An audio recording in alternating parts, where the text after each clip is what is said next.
भावनाओं को जो समझ सकते हैं वो तो समझते ही हैं, क्योंकि जो इनके मन की भावना रहती है उसको लिखते हैं।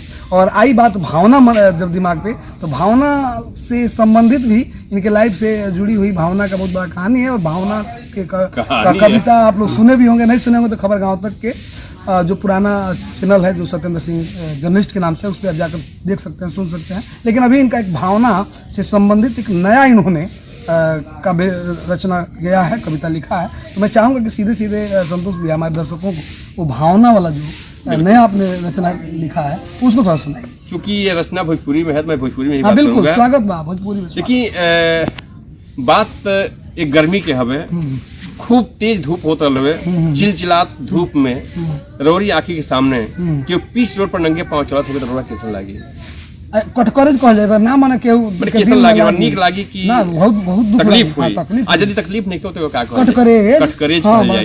तो ऐसने हमरा कुछ बुझाइल, लेकिन हम मजबूर रहनी कि हम चाह के भी चाहत रहनी कि हम जाके तन मनी छाया दे दी, लेकिन चाह के भी जा ना पाए, कुछ मजबूरी रहे, कुछ ऐसा। तो आई सीधे से रचना पर चलते लेके हम आपके भाव नाही रहे, वो जो लोग रहे ओकरा में भाव नाही रहे वो भरल गाँव में, क्या बात है, भावना ही रहे, वह रहे खाली भवन रहे, भावना ही रहे वो भरल गाँव में, चले धूप में हम जरी छाँव में। क्या बात है, वाह वाह।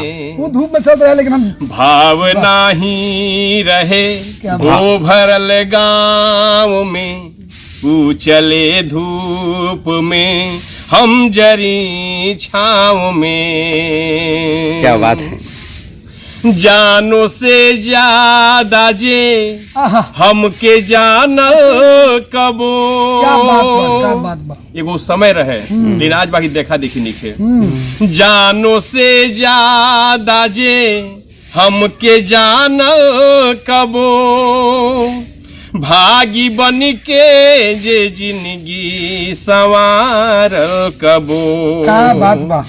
ना नजर आवे नाविक चढ़ा नाव में, ना नजर आवे नाविक चढ़ा नाव में, तू चले धूप में हम जली छाँव में। क्या बात है, वाह वाह। क्या बात। जानेला सब जहां जान में जान बा, बहुत सुंदर, जानेला सब जहां जान में जान बा, क्या बात। तब अनजान हिरना परेशान बा, आजू छाला परल आजू छाला परल फूल जस पाँव में, क्या बात है, तू चले धूप में हम जरी छाँव में। बहुत सुंदर दिल में बा। लेकिन हमारा एक बात बुझायल के कुछ और भी कारण हो सकेला कि मारी महंगाई के बाटे झेलत केहू। वाह वाह, बहुत सुंदर। हमरा ये बुझायल कि इहो वजह हो सकेला, मारी महंगाई के बाटे झेलत केहू। क्या बात है, केहू तरसेला रोटी से खेलत केहू। वाह वाह, क्या बात है, क्या बात है, बहुत सुंदर। केहू सुख पावेला घर के अलगाव में, तू लोग यह काम बाटे, केहू सुख पावेला घर के अलगाव में, ऊ चले धूप में हम जरी छाँव में। और अंत में हम निहोरा कहनी कैसे कि सगरो सिकवा भूला आई संगम करी,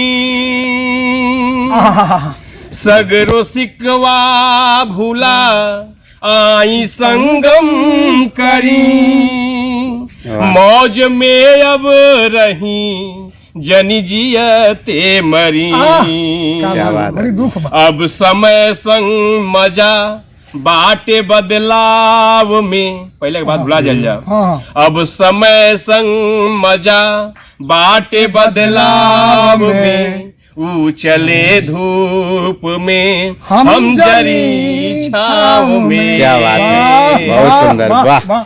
भाव नाही रहे, भाव नाही रहे, वो भरल गाँव में, ऊ चले धूप में हम जरी छाव में। क्या बात है, बहुत सुंदर। ऊ चले धूप में हम जरी छाव में। जबरदस्त, क्या बात है।